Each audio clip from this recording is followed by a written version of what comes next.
Bienvenido una vez más a otra entrega de El Contacto Cristiano. En este programa hacemos un énfasis especial en el estudio de la Palabra de Dios porque creemos que la Biblia contiene principios divinos que son fundamentales para nuestra vida. Por eso, queremos regalarle una serie de estudios bíblicos que usted debe pedir a la dirección que le daré en unos minutos. Y ahora, mientras Ricardo se prepara para guiarnos en el estudio titulado ¿Por qué voy a la gente muy ocupada?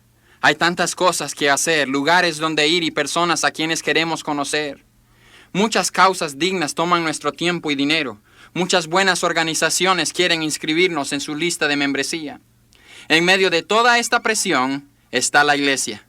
Ella nos llama a su membresía, quiere involucrar nuestro tiempo y ayuda financiera.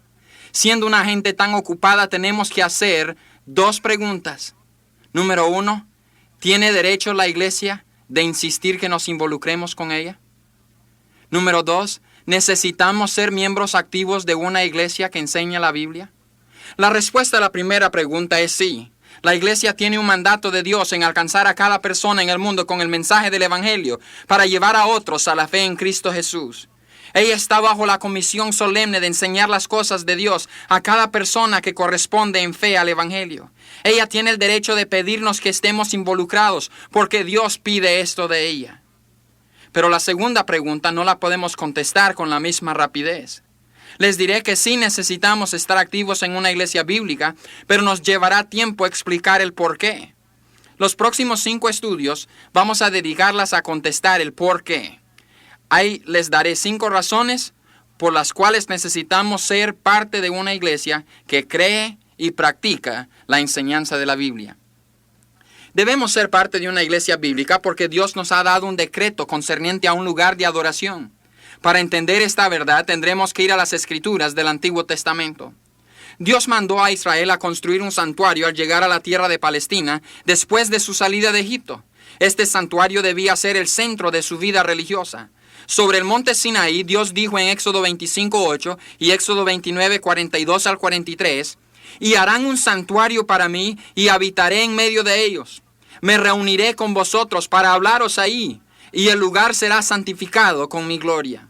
Por lo consiguiente, llegamos a la verdad de que Dios prometió su presencia personal en el lugar de adoración. La gente de ese entonces recibió el mandato de llegar al tabernáculo para encontrarse ahí con Dios. Debían traer sus ofrendas a ese santuario. Ahí debían comer, adorar y regocijarse en el Señor. Ese era el lugar que Dios había escogido. Sacrificios no debían de ofrecerse en ningún otro lugar. En ningún otro lugar se debía practicar la adoración formal hacia Dios. Si deseaban encontrarse con Dios, tendrían que llegar al santuario central. ¿Por qué? Porque ahí era el lugar que Dios habitaba. Podemos leer de la erección del tabernáculo al pie del monte Sinaí en Éxodo 40, 33 al 38. Cada artículo fue puesto exactamente como Dios había informado a Moisés. Entonces una nube cubrió el tabernáculo de la reunión, y la gloria de Jehová llenó el tabernáculo, porque la nube de Jehová estaba de día sobre el tabernáculo, y el fuego estaba de noche sobre él, a vista de toda la casa de Israel. Evidentemente, Dios tomó posesión de su casa. Alrededor de unos 500 años después, Salomón edificó un templo bellísimo para Jehová Dios en Jerusalén. Tenía el mismo diseño del tabernáculo de Moisés y fue dedicado a Dios. Primera de Reyes 8, 10 y 11 nos dice, «Y cuando los sacerdotes salieron del santuario, la nube llenó la casa de Jehová, y los sacerdotes no pudieron permanecer para ministrar por causa de la nube, porque la gloria de Jehová había llenado la casa de Jehová». Dios tomó posesión de su templo, al igual que tomó posesión del tabernáculo. Tenemos un ejemplo que seguir. ¿Qué nos dice esto de la iglesia? ¿No dice que Dios sabe que hay una gran importancia de la oración corporal en el cual un grupo de personas se reúne para presentarse delante del Señor? Nos dio ese ejemplo en el Antiguo Testamento y espera que sigamos ese ejemplo hoy. Toda adoración en el antiguo Israel debía ser centralizada en el santuario. Ahí fueron ofrecidos los sacrificios. El sacrificarlos en algún otro lugar sería sufrir la expulsión de toda la nación y adoración a Dios.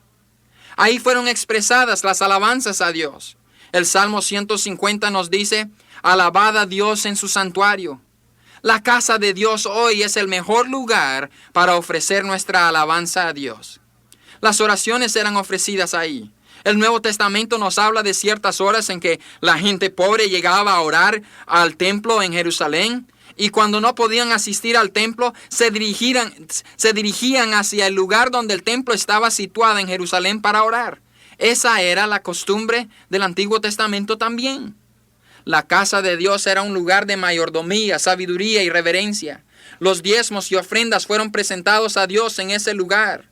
Dios dijo en Deuteronomio 14, 22 y 23, indefectiblemente diezmarás todo el producto del grano que rindiere tu campo cada año, en el lugar que Él escogiere para poner ahí su nombre, para que aprendas a temer a Jehová tu Dios todos los días.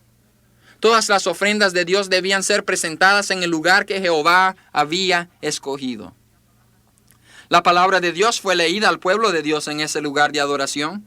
Jehová ordenó en Deuteronomio 31:11, cuando viniere todo Israel a presentarse delante de Jehová en el lugar que Él escogiere, leerás esta ley delante de todo Israel a oídos de ellos.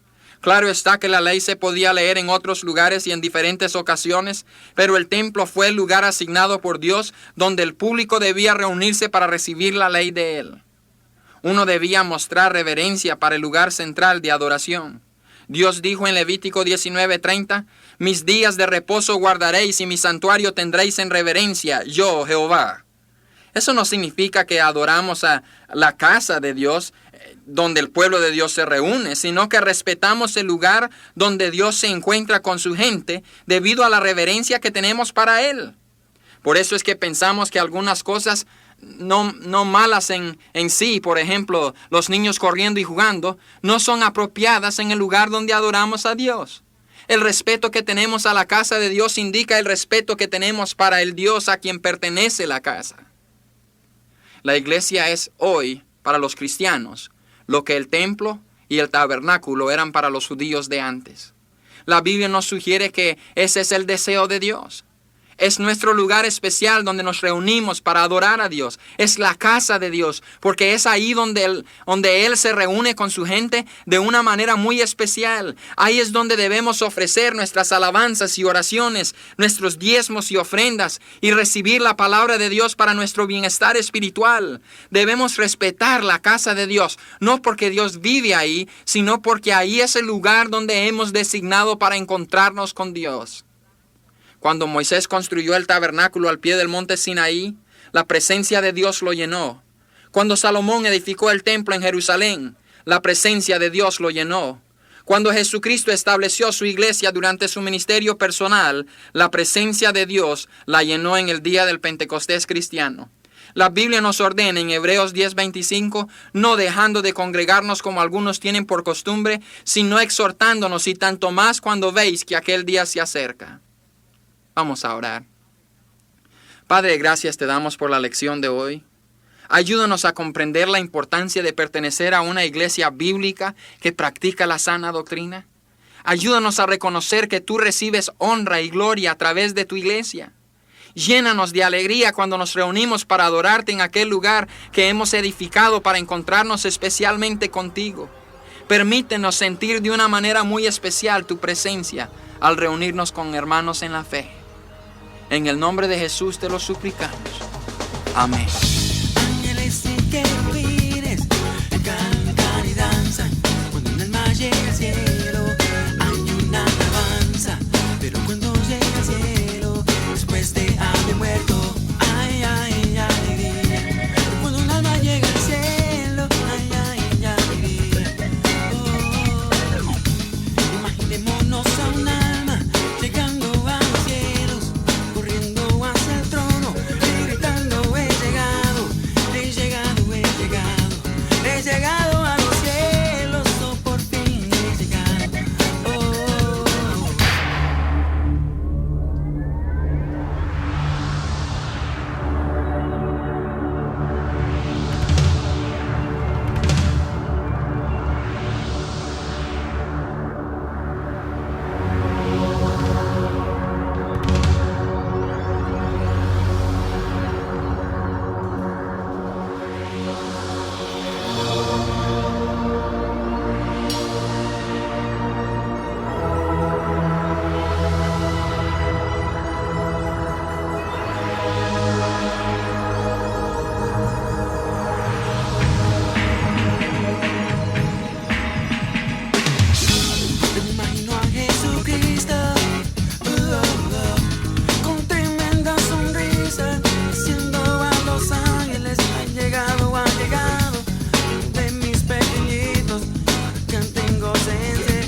tengo mucho que comer.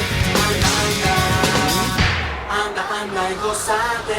Cintrón interpretó He llegado. Y gracias, Ricardo, por esa meditación tan especial. Ahora, aquí está la dirección para que usted pueda pedirnos el estudio bíblico gratuito del que le hablé al principio del programa. Escriba a El Contacto Cristiano, apartado postal 11263, Houston, Texas, 77293. Recuerde, por favor, incluir el nombre de esta emisora cuando nos envíe su correspondencia.